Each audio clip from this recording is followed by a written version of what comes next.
In the spring of 1829, a discovery was made by a tenant farmer working the fields near the Delaware, Maryland border that would expose one of America's most chilling criminal enterprises. Suddenly, his plow horse sank into the earth, revealing a wooden chest buried beneath the soil.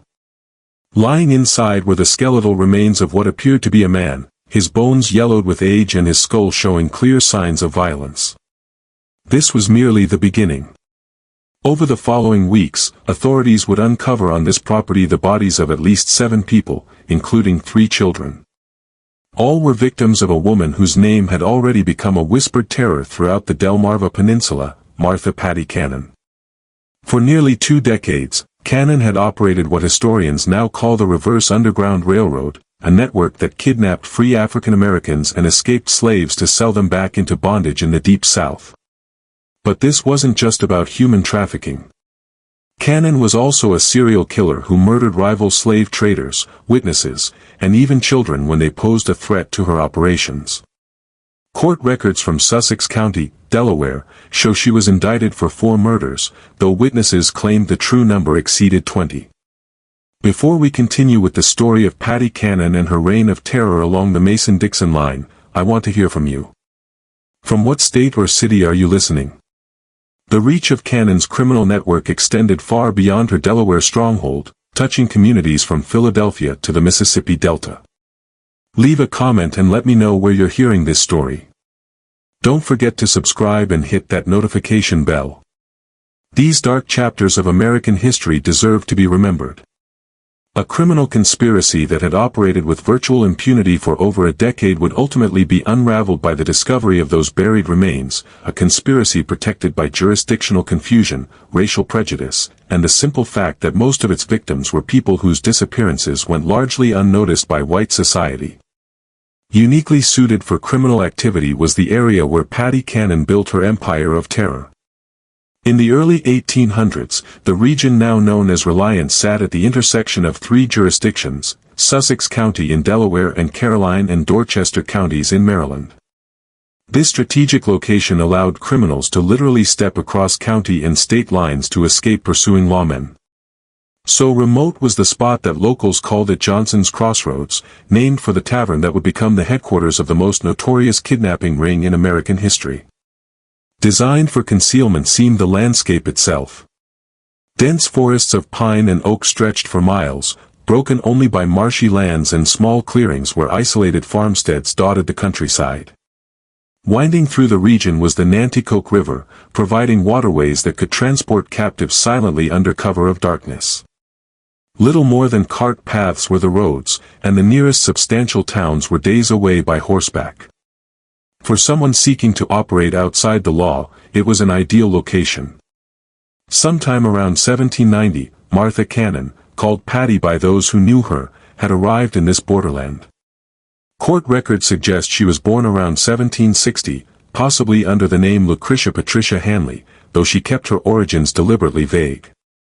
Some accounts place her birth in Canada with immigration to Delaware at age 16. Documented is her marriage to Jesse Cannon, a local farmer who owned property near the state line. Together, they had at least 1 daughter and lived what appeared to be an unremarkable rural life. Described by neighbors as a quiet man who kept to himself was Jesse Cannon, working his small farm and raising tobacco and corn like dozens of other settlers in the region. Straddling the Delaware-Maryland border sat the Cannon homestead on a modest plot of land, a detail that would prove crucial to Patty's later criminal activities.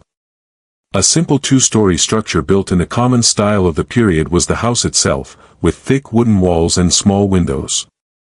What neighbors didn't know was that this seemingly ordinary home would soon house secret rooms and hidden spaces designed to conceal kidnapped human beings. But beneath this veneer of normalcy lay something far darker. A crucial period in American slavery was marked by the early 1800s. When Congress banned the importation of enslaved people from Africa in 1808, a lucrative domestic market was created by the demand for human labor in the expanding cotton fields of Alabama, Mississippi, and Georgia. A healthy adult slave who might have cost $300 before the ban now sold for over $1,000 in the Deep South. Powerful incentives for criminals willing to traffic in human misery were created by this price surge. An insatiable demand for enslaved labor had been created by the economic transformation of the South following the invention of the cotton gin.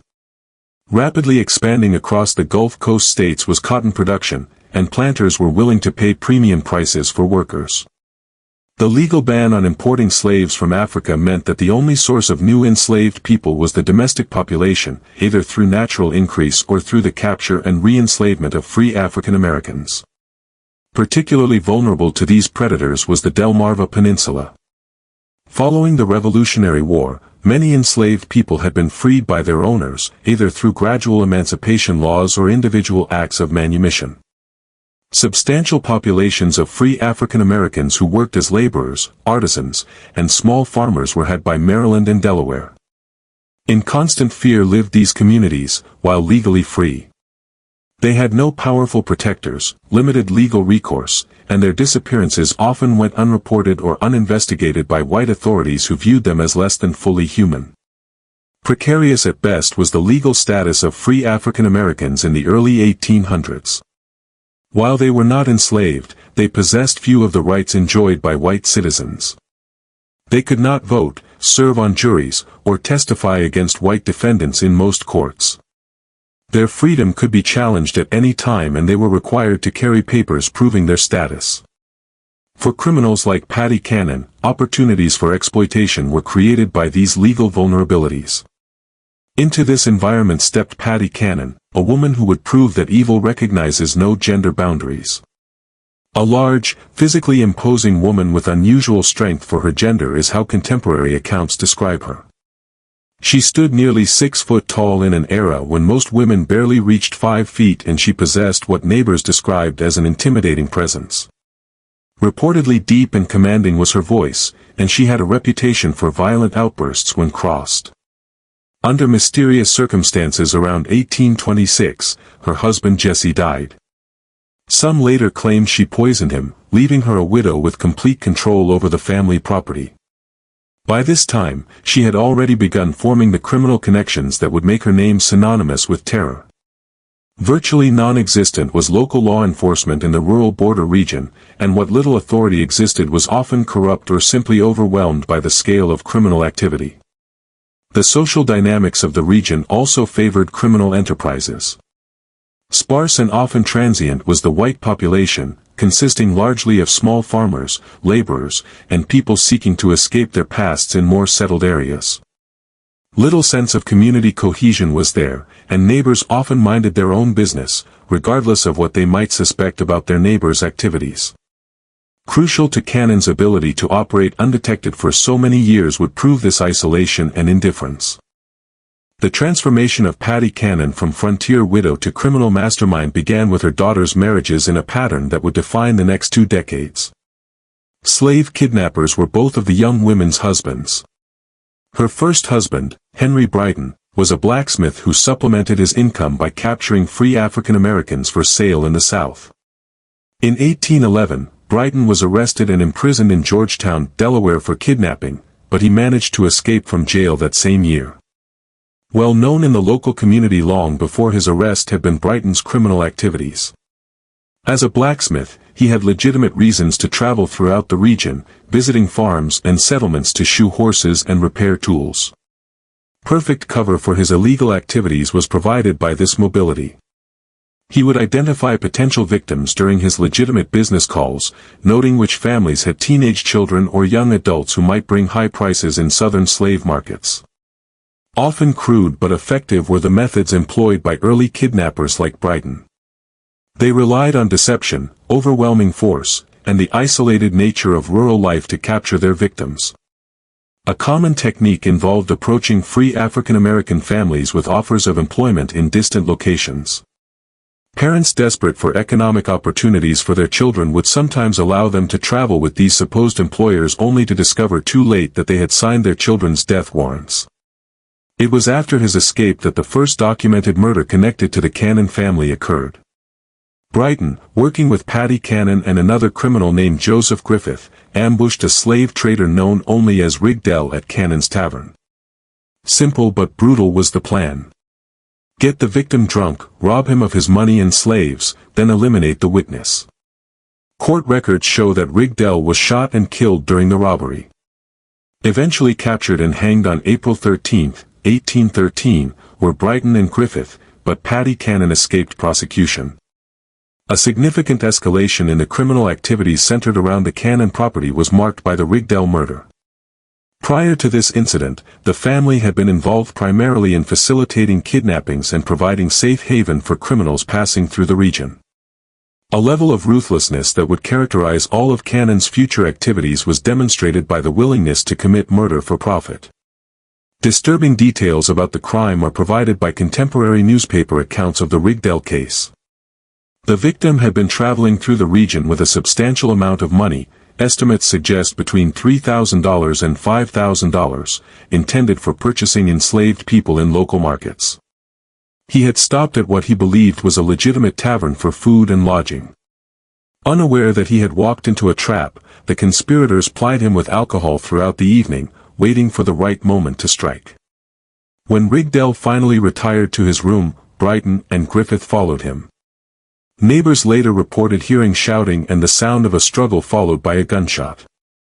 By morning, Rigdell was dead. His money was gone and his wagon and horses had disappeared. Hastily buried on the property was the body, beginning what would become a regular practice of using the isolated location as a dumping ground for murder victims. Nothing to deter Cannon from her chosen path did the execution of her daughter's first husband do. Instead, it seemed to refine her methods and strengthen her resolve to build a more sophisticated criminal organization. The lesson she drew from Brighton's capture was not that crime didn't pay, but rather that criminals needed better organization and more careful planning to avoid detection. When her daughter remarried, this time to Joseph Johnson, Cannon gained a partner who would prove even more valuable to her criminal enterprise. Johnson wasn't just another kidnapper. He was a businessman who understood the logistics of human trafficking on a regional scale.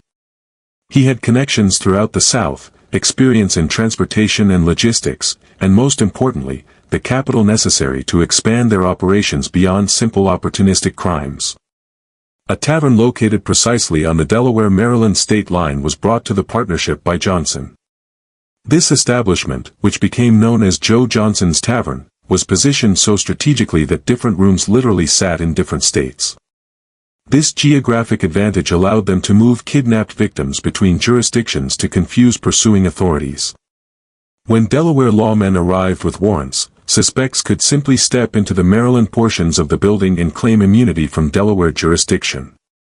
Multiple purposes in the expanding criminal enterprise were served by the tavern. It was a legitimate business that provided cover for their activities, generating income and explaining the constant flow of travelers and wagons through the property. It functioned as a holding facility for captives awaiting transport south with specially constructed hidden rooms and cellars designed to conceal human cargo. And it served as a meeting place for the network of criminals who worked for them, a neutral ground where plans could be made and profits divided. The multiple functions of the tavern were reflected in its physical layout. The main floor appeared completely normal with a common room for travelers, a bar area, and rooms for legitimate guests. But beneath the building lay a series of cellars and tunnels that had been specially constructed for hiding kidnapped people. These underground spaces were accessible through concealed entrances and were designed to muffle sound and prevent escape. Iron rings set into stone walls provided anchor points for chains, while small ventilation shafts ensured that captives wouldn't suffocate during long periods of confinement. Remarkably diverse for its time was the gang that assembled around Cannon and Johnson. It included white criminals like Henry Carr, mixed-race decoys such as John Purnell, who used multiple aliases, and even enslaved people forced to participate in capturing others. Strategic was this multiracial composition. African American gang members could approach potential victims without immediately raising suspicions, while white members handled negotiations with buyers in the Deep South. Particularly valuable to the organization was John Purnell, described in court records as a yellow man or mulatto. His mixed racial heritage allowed him to move between white and African American communities with relative ease. He maintained multiple identities and could present himself as either a free person of color seeking work or a light-skinned white man conducting business depending on the situation. An ideal scout for identifying potential victims and establishing initial contact was made by this chameleon-like ability. Dramatically expanded did the scope of the Cannon-Johnson operation as the 1820s progressed. Their network stretched from Pennsylvania to Louisiana with documented connections to buyers in Alabama, Mississippi, and Georgia. Tracking the disappearances of citizens from his city and tracing them back to the Delmarva Peninsula began Mayor Joseph Watson of Philadelphia, a Quaker deeply committed to protecting free African Americans. The horrifying scale of the operation was revealed by Watson's investigations.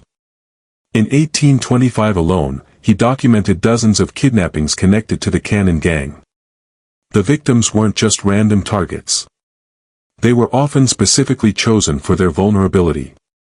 Young adults brought the highest prices in southern markets, but children were also valuable as they could be trained for specific tasks and would provide decades of labor. A level of organization that went far beyond opportunistic crime was demonstrated by the systematic nature of these kidnappings. Detailed intelligence about potential targets was maintained by the gang, tracking families and individuals who might be vulnerable to capture. They knew which young people had recently lost their jobs, which families were struggling financially, and which individuals might be tempted by offers of employment in distant locations. One of the most detailed accounts comes from Lydia Smith, a 25-year-old free woman who was kidnapped in 1825. Preserved in court records is her testimony, which describes being held first in Cannon's house, then moved to Johnson's Tavern, where she was kept in chains for 5 months. Smith recalled the constant fear, the inadequate food, and the knowledge that she was scheduled to be transported south with a large group of other kidnapped people. Only her eventual rescue by Watson's network saved her from a lifetime of bondage. Crucial details about the conditions endured by victims of the Cannon gang are provided by Smith's account. She described being seized while walking alone on a road near Philadelphia, overpowered by multiple attackers and transported by wagon to the Delaware-Maryland border. The journey took several days during which she was kept blindfolded and chained to prevent escape attempts. Upon arrival at the Cannon property, she was placed in a hidden room beneath the main house where she discovered she was not alone. Dozens of other kidnapped people at various times were contained in the underground holding areas, according to Smith's testimony. Men, women, and children were kept in separate areas, all chained to prevent escape. Deliberately harsh were the conditions: inadequate food, no sanitation facilities, and constant darkness, except when guards brought candles during feeding times. As brutal as the physical conditions was the psychological torture, as captives knew they were destined for sale into lifelong bondage. Details about the gang's methods for processing their human cargo were also provided by Smith. Victims were systematically stripped of any documentation proving their free status, and any personal belongings that might help identify them were destroyed. They were given new names and false backgrounds that would support their sale as legitimate slaves. Beaten until they complied were those who resisted or attempted to maintain their true identities. An open secret in the local community were the gang's operations.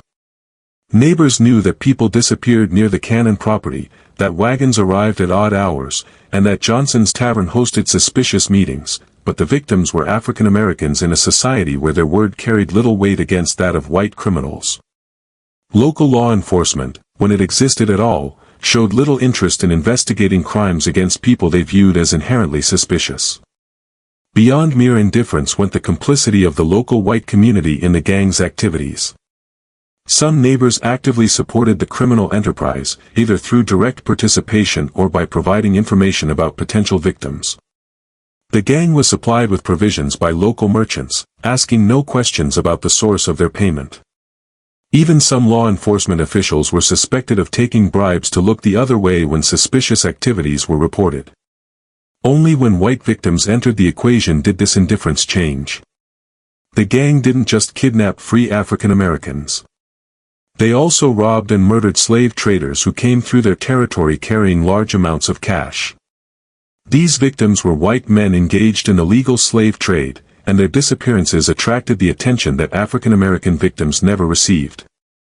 Around 1820 occurred the first documented case when a slave trader from Georgia named Bell or Miller vanished while traveling through the area.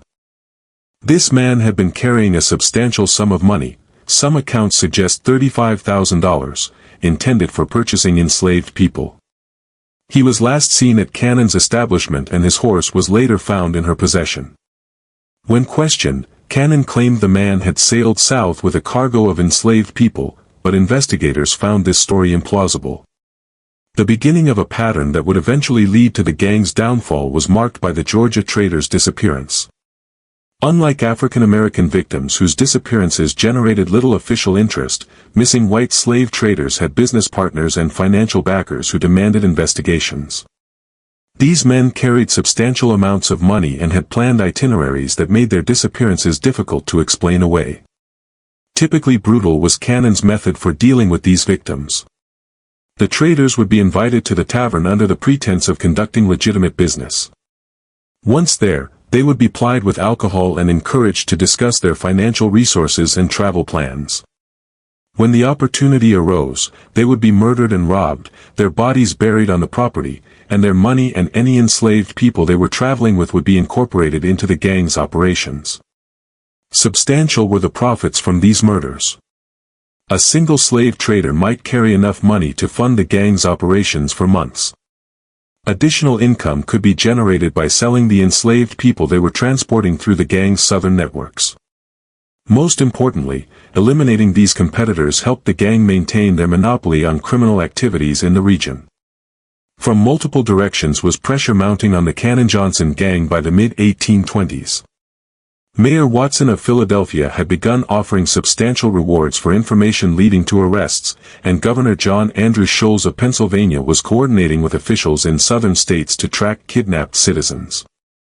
Not just individual crimes, but a systematic network that had been operating for over a decade were their investigations revealing. A substantial sum for the period was represented by the reward offered by Watson, $500 for information leading to arrests, equivalent to several months' wages for most working people. This financial incentive began to loosen tongues in communities that had previously remained silent about the gang's activities. Former associates, dissatisfied gang members, and even some victims who had managed to escape began providing information to authorities. Characteristically violent was the gang's response to this pressure. Rather than scaling back their operations, they began eliminating potential witnesses more aggressively.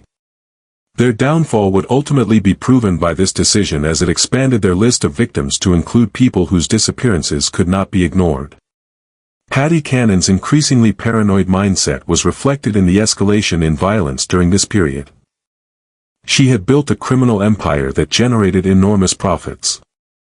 Estimates suggest the gang's annual income exceeded $50,000, a fortune by early 19th century standards.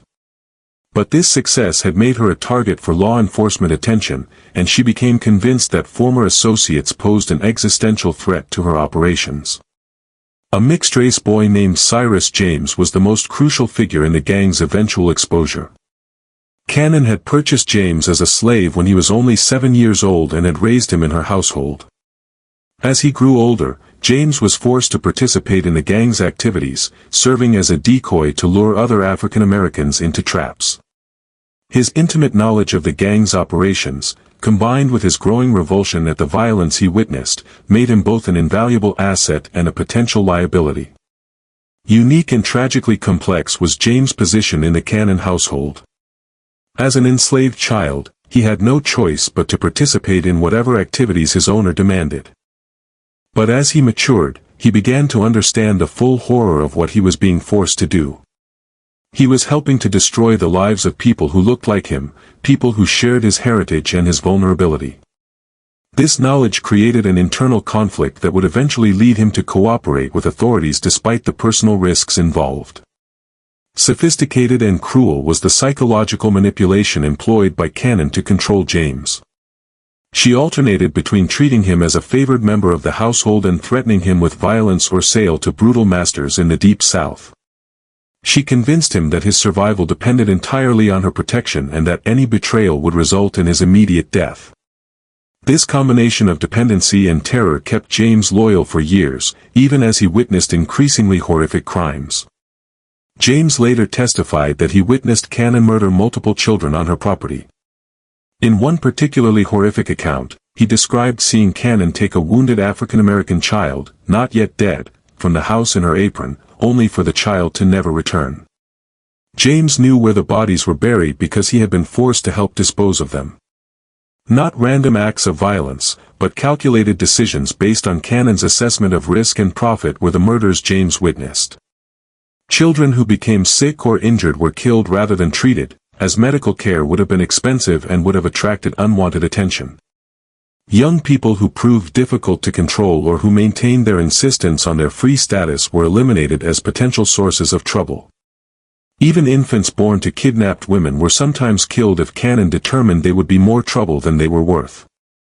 With their treatment of rival slave traders began the gang's undoing. Competition in the illegal human trafficking trade was fierce, and Cannon's gang had developed a reputation for murdering competitors to steal their money and their human cargo. This practice accelerated as legitimate law enforcement pressure increased. Dead slave traders couldn't testify about their experiences with the gang. Both Cannon's growing desperation and her fundamental miscalculation about the consequences of such actions were reflected in the decision to escalate their violence against white victims. She had operated for so long with impunity that she believed herself untouchable. The murder of African Americans had generated no serious law enforcement response, so she assumed that the same would be true for white victims. This assumption would prove fatal to her criminal enterprise. In early 1829, the bodies began to surface. A tenant farmer working land owned by Cannon was plowing a low-lying area that had recently been cleared of brush when his horse stumbled into what proved to be a grave. Inside a wooden chest, he discovered human bones that authorities determined belonged to the missing Georgia slave trader from nearly a decade earlier. This discovery triggered a systematic search of the property that would uncover multiple burial sites. Land that Cannon had rented out for additional income was being worked by the farmer who made the initial discovery. The area had previously been unused because it was prone to flooding, but recent dry weather had made it suitable for cultivation. When the farmer's plow horse suddenly sank into the ground, he initially assumed he had encountered a natural depression or perhaps an old well. It was only when he began digging to free his horse that he realized he had stumbled upon something far more sinister. Remarkably well preserved was the wooden chest containing the bones, suggesting it had been buried relatively recently, despite containing decade-old remains. The chest itself appeared to have been specifically constructed for the purpose of concealing a body with dimensions that precisely accommodated a human form. A systematic approach to body disposal that had been refined over years of practice was indicated by this level of preparation, rather than a hasty attempt to conceal a crime. A chain of events that would finally bring Paddy Cannon's criminal empire to an end was set in motion by the discovery of the first body in early 1829. Delaware authorities working with their counterparts in Maryland obtained search warrants and began a comprehensive investigation of all properties connected to the Cannon-Johnson gang. What they found exceeded their worst expectations. Led by Sheriff Joseph Houston of Sussex County, Delaware, working in coordination with Maryland authorities and representatives from the Pennsylvania governor's office, was the investigation. Unprecedented for the time period was this multi-jurisdictional approach, and it reflected the growing recognition that the Cannon gang's activities crossed state boundaries and required coordinated law enforcement response. Remarkably broad were the search warrants obtained by authorities, allowing them to excavate any areas of the Cannon properties where bodies might be concealed.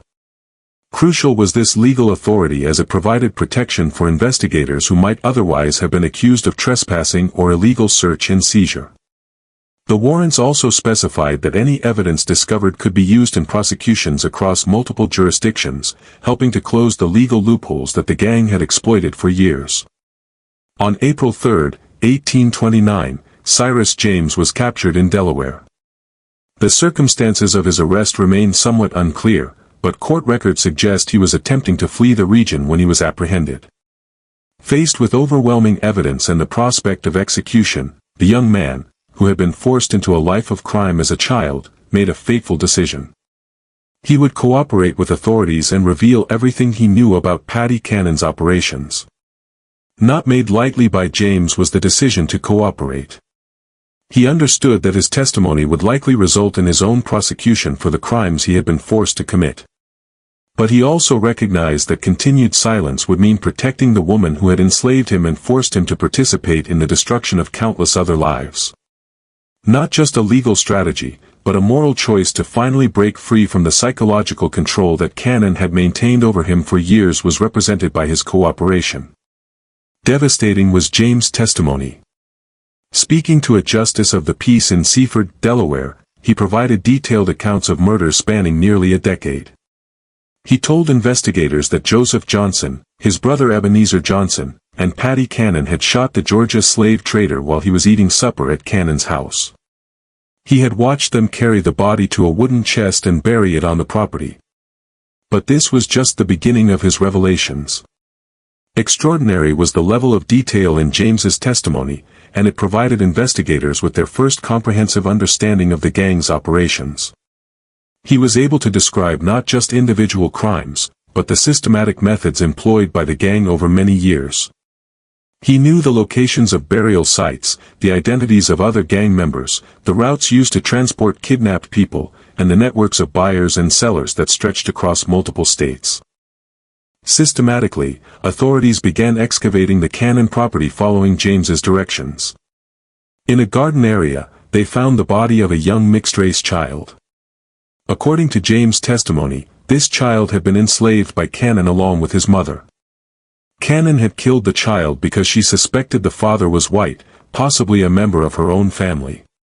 The article preserving this testimony contains no information about the fate of the child's mother, leaving open the horrifying possibility that she too was murdered. Particularly disturbing to investigators was the discovery of the child's body because it demonstrated the extent of Cannon's callousness. This was not a victim of kidnapping or a rival criminal. This was a child who had been born into Cannon's household and lived under her control. Cannon's racist paranoia and her fear that a mixed-race child might somehow threaten her operations appeared to have motivated the murder. 2 wooden boxes, each containing human bones, were revealed by additional excavations. James identified one set of remains as belonging to another child he had seen Cannon beat to death with a piece of wood. The third set belonged to an adult whom James described as someone they considered had property, meaning the gang believed this person was free and might have resources worth stealing. A picture of Cannon as something beyond a simple criminal was painted by the systematic nature of these murders. She was a serial killer who had been operating with impunity for years, protected by the isolation of her location, the indifference of local authorities to crimes against African Americans, and a network of co-conspirators who shared in her profits. In remarkable detail, the physical evidence discovered during the excavations corroborated James's testimony. The wooden boxes used to contain bodies were of similar construction, suggesting they had been specifically manufactured for the purpose of concealing murder victims. A pattern that indicated systematic planning rather than random burial was followed by the locations of the graves.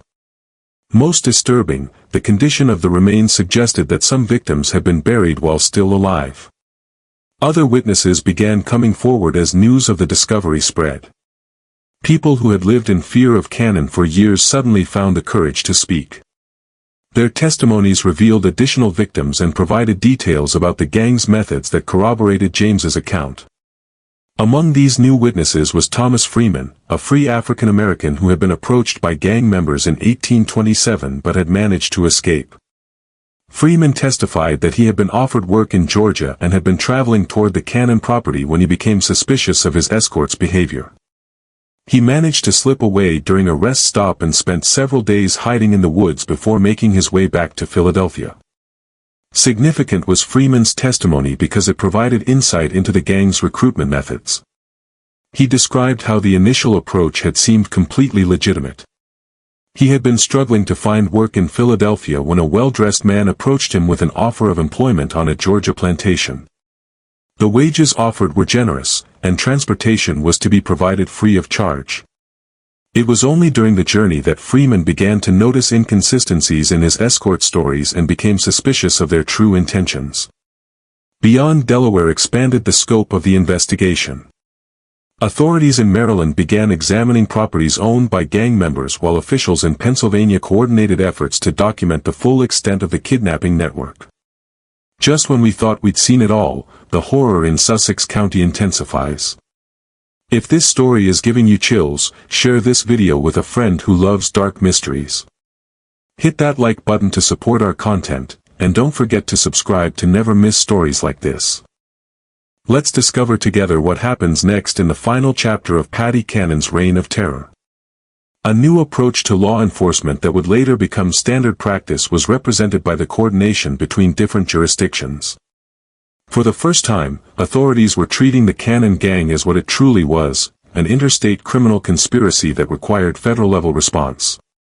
This recognition led to the involvement of officials from Washington, D.C. and marked the beginning of what would eventually become coordinated federal law enforcement efforts against organized crime.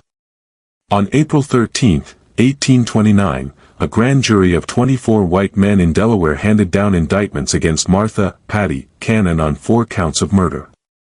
The charges were signed by James Rogers, the Attorney General of Delaware, and represented the first time any member of the notorious gang had faced serious legal consequences for their crimes against African Americans. Significant for the period was the composition of the grand jury itself. All 24 members were white males as required by Delaware law, but they represented a cross-section of the state's population, including farmers, merchants, and professionals. A notable shift in legal attitudes driven largely by the overwhelming evidence presented and the interstate nature of the crimes was marked by the fact that this jury was willing to indict a white woman for the murder of African Americans. Remarkably specific for the era were the indictments. Cannon was charged with the murder of an infant female on April 26, 1822, a male child on the same date, an adult male on October 1, 1820, and a Negro boy on June 1, 1824. Each charge carried the death penalty, and the evidence against her was overwhelming. The thorough investigation conducted by authorities was reflected in the specificity of these charges. Unlike many criminal cases of the period which relied primarily on witness testimony and circumstantial evidence, the Cannon case was built on physical evidence, multiple corroborating witnesses, and detailed confessions from a participant who had intimate knowledge of the crimes. Virtually impossible to defend against was made this combination of evidence types. The backbone of the prosecution's case was formed by Cyrus James' testimony. The most valuable witness in Delaware legal history up to that point was made him by his detailed knowledge of the gang's operations, combined with his ability to lead authorities to burial sites. The young man who had been forced into crime as a child now held the power to bring justice to the woman who had terrorized the region for decades. Led by Attorney General James Rogers, who had made his reputation prosecuting complex criminal cases across Delaware, was the prosecution team. Rogers understood that the Cannon case represented an opportunity to demonstrate that the law applied equally to all citizens regardless of their race or social status. He also recognized that a successful prosecution would send a strong message to other criminal enterprises operating in the region. But a figure that defied easy categorization even for her contemporaries was presented by Paddy Cannon herself. A large, physically powerful woman who commanded fear and respect, even from hardened criminals, was how newspaper accounts described her. At approximately 70 years old, she remained sharp-minded and defiant, showing no remorse for her actions, even when confronted with irrefutable evidence. An unrepentant criminal who seemed genuinely puzzled by the legal proceedings against her is painted by contemporary descriptions of Cannon during her imprisonment. She apparently viewed her actions as legitimate business activities and expressed bewilderment that authorities were prosecuting her for crimes against people she considered to be property rather than human beings. Both the seriousness of her crimes and the unusual nature of having a female defendant facing multiple murder charges were reflected in the conditions of her imprisonment in the Sussex County Jail in Georgetown, Delaware. She was kept under constant guard as authorities feared both escape attempts and potential retaliation from surviving gang members. A crude stone structure that had been built in the early 1800s to house petty criminals and debtors was the Georgetown Jail itself. It was not designed to hold dangerous felons facing capital charges, and authorities had to implement special security measures to ensure Cannon's continued detention. Extra guards were posted and her cell was reinforced with additional iron bars and locks. During her confinement, Cannon began to speak more freely about her criminal career. According to contemporary accounts, she admitted to killing at least 24 people over the course of her criminal career. These victims included not just the African Americans found buried on her property, but also rival slave traders, potential witnesses, and anyone else who posed a threat to her operations. The most chilling aspect of Cannon's confessions was their matter-of-fact tone. She spoke of murder as a business necessity, describing the killing of children and adults with the same casual indifference she might have used to discuss livestock. Her apparent lack of any moral conscience shocked even hardened law enforcement officials who had seen the worst of frontier violence. Details about crimes that extended far beyond the charges for which she had been indicted were provided by Cannon's confessions to authorities. She described murders dating back to the early 1810s, kidnappings that had involved hundreds of victims, and a criminal network that had reached into multiple states. These revelations confirmed investigators' suspicions that the crimes discovered on her property represented only a fraction of the gang's total activities. With unusual speed for the period moved forward the legal proceedings. Momentum for a quick trial and resolution was created by the overwhelming evidence combined with public pressure for justice. Court records suggest that Cannon was expected to face trial within weeks of her indictment, with execution to follow shortly thereafter if she were convicted. Straightforward was the prosecution's strategy. Present the physical evidence, provide testimony from Cyrus James and other witnesses, and allow the jury to reach the obvious conclusion that Cannon was guilty of multiple murders.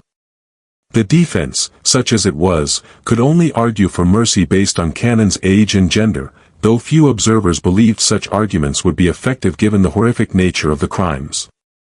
In late May 1829 was the trial scheduled to begin, with jury selection planned for the week before. Legal observers from across the region were expected to attend as the case represented one of the most significant criminal prosecutions in Delaware history. Newspapers as far away as Philadelphia and Baltimore were planning extensive coverage of the proceedings. Would never reach their intended conclusion the legal proceedings against Patty Cannon. On May 11, 1829, approximately 3 weeks before her scheduled execution, jail guards found her dead in her cell. The official cause of death was listed as suicide by poison, though the exact circumstances remain unclear. Some accounts suggest she had been smuggled arsenic by sympathizers, while others propose she had been hoarding medication for weeks. Shock waves through the Georgetown jail and the broader community were sent by the discovery of Cannon's body. Guards making their regular morning rounds found her lying on the floor of her cell, apparently having died sometime during the night. There were no signs of struggle or violence, and the cell remained securely locked from the outside. The only evidence of what had occurred was a small vial found hidden in her clothing, which later analysis suggested had contained arsenic. A mystery that investigators never fully resolved remained the question of how Cannon obtained the poison. The jail's security procedures were relatively lax by modern standards, and visitors were not thoroughly searched before meeting with prisoners. It was possible that a sympathizer had smuggled the poison to her during one of these visits, though no specific individual was ever identified as the source. That Cannon had been planning her suicide from the moment of her arrest was speculated by some contemporaries. She had witnessed the execution of her daughter's first husband and understood exactly what fate awaited her if she were convicted. Rather than face the public humiliation of execution, she chose to die on her own terms, maintaining control over her fate until the very end. Her death robbed the victims' families of the satisfaction of seeing justice served, but it also brought to a close one of the most systematic criminal enterprises in early American history. Court records show that Cannon's death effectively ended the reverse Underground Railroad that had operated along the Delmarva Peninsula for nearly 2 decades. Chaotic was the immediate aftermath of Cannon's death. Authorities had been preparing for what they expected to be the most significant criminal trial in Delaware history, and her suicide left them with unresolved questions about the full extent of her criminal network. The investigation into her activities continued for several months, but without her testimony, many details about the gang's operations remained unclear. Varied was the fate of her surviving co-conspirators. Joseph Johnson, her son-in-law and primary partner, had fled to Alabama or Mississippi before the investigations began. His brother Ebenezer also escaped to the Deep South, where they presumably continued their criminal activities beyond the reach of Delaware authorities. Local law enforcement made half-hearted attempts to pursue them, but the jurisdictional complications and vast distances involved made successful prosecution unlikely. Only Cyrus James, the enslaved boy forced into crime, remained to face justice, and his cooperation with authorities ultimately led to his freedom rather than execution. The Delaware courts, recognizing that James had been coerced into participating in the gang's activities and that his testimony had been crucial to uncovering the crimes, granted him his freedom and provided him with protection from retaliation. One of the few positive outcomes from the entire tragic episode was represented by James' fate after the trial. He was relocated to Pennsylvania, where abolitionists helped him establish a new identity and begin a legitimate life. Some accounts suggest he later became active in the Underground Railroad, using his knowledge of criminal networks to help legitimate efforts to assist escaped slaves. That the Cannon-Johnson gang had been responsible for the kidnapping of hundreds of free African Americans over the course of their operations was revealed by the investigation. While exact numbers remain disputed, conservative estimates suggest they trafficked between 500 and 1,000 people into slavery in the Deep South.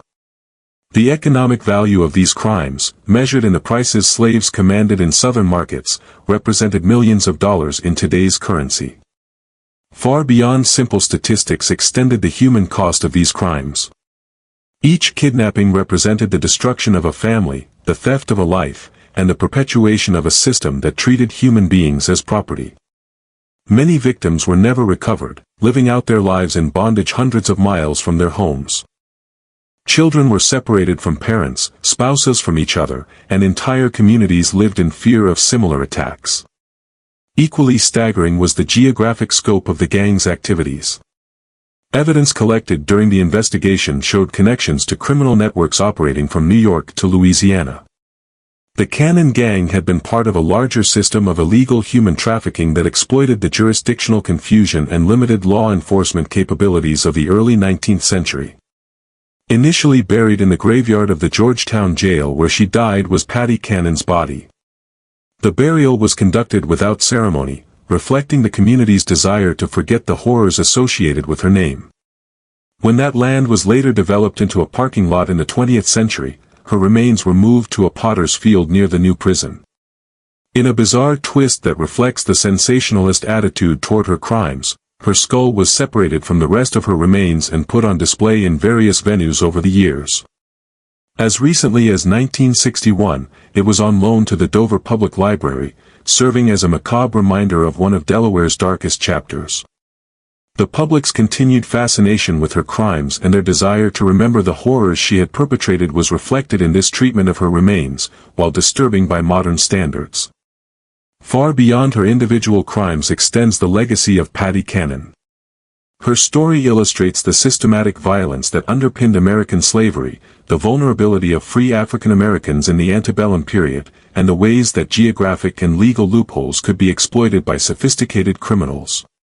The dark mirror image of the networks that helped enslaved people escape to freedom was represented by the reverse Underground Railroad she operated, a reminder that for every story of liberation, there were countless others of re-enslavement and death. As an example of how criminal enterprises could flourish in the gaps between legal jurisdictions, continue modern historians to study the Cannon case. Her ability to operate for nearly 2 decades despite the knowledge of local communities demonstrates the combination of racism, legal limitations, and economic incentives that allowed such horrors to continue. The limitations of early 19th century law enforcement were also highlighted by the case. The lack of coordination between different jurisdictions, the absence of professional police forces, and the limited communication capabilities of the period all contributed to the gang's ability to operate with impunity. These lessons would later inform efforts to develop more effective law enforcement strategies for dealing with interstate crime. Profound and lasting was the impact on the local community. The area around Johnson's Crossroads never fully recovered from its association with the Cannon gang. The name was eventually changed to Reliance in an effort to escape the infamy, but the stigma persisted for generations. Property values in the area remained depressed for decades, and many families chose to relocate rather than remain in a place associated with such horrors. Broader implications for American society's understanding of race and crime was also had by the Cannon case. A small but significant shift in legal attitudes was marked by the willingness of authorities to finally prosecute these crimes, even though the victims were primarily African Americans. While this change was limited and temporary, it represented recognition that all people, regardless of race, deserved legal protection. To the growing abolitionist movement also contributed the documentation and investigation of Cannon's crimes. Powerful evidence for abolitionists arguing that the entire system of slavery was inherently corrupt and dangerous was provided by the systematic nature of the kidnapping network and the ease with which free African Americans could be reduced to slavery. Part of regional folklore became her story in the decades following Cannon's death, though the details were often distorted or sensationalized. Numerous books, pamphlets, and newspaper articles recounted her crimes, though many mixed fact with fiction in ways that made it difficult to separate historical truth from legend. The most famous of these was George Alfred Townsend's novel, The Entailed Hat, published in 1884, which used Cannon's story as the basis for a melodramatic tale of frontier crime. For decades remained a source of morbid fascination the site of the original Cannon house. Visitors would travel to the remote location to see where the crimes had occurred, and local residents developed a cottage industry providing tours and selling souvenirs. The original house was finally torn down in 1948, but the site continued to attract curiosity seekers well into the modern era. How easily society can turn a blind eye to systematic violence when the victims are perceived as less than fully human is shown to us by this mystery. The indifference that allowed Patty Cannon to operate for decades was finally overcome only when her crimes expanded to include white victims whose disappearances could not be ignored. The same system that ultimately prosecuted Cannon only when she threatened the interests of white slave traders was the legal system that failed to protect free African Americans from kidnapping and murder. A stark reminder of the human capacity for evil and the importance of vigilant law enforcement and community responsibility serves the Cannon case. It demonstrates how criminal enterprises can flourish in environments where society fails to protect its most vulnerable members. Most importantly, it preserves the memory of hundreds of victims whose names are largely forgotten, but whose suffering should never be minimized or ignored. What do you think of this story? Do you believe everything was revealed about the full scope of her criminal network? The evidence suggests that Patty Cannon's gang was part of a much larger system of illegal human trafficking that extended far beyond the Delaware-Maryland border. Many questions remain unanswered about the full extent of their activities and the fate of their victims. Leave your comment below and share your thoughts about this dark chapter in American history. If you enjoyed this tale and want more horror stories from America's hidden past, subscribe, hit the notification bell, and share with someone who loves mysteries from our nation's forgotten crimes. See you in the next video where we'll explore another terrifying true story from the shadows of American history.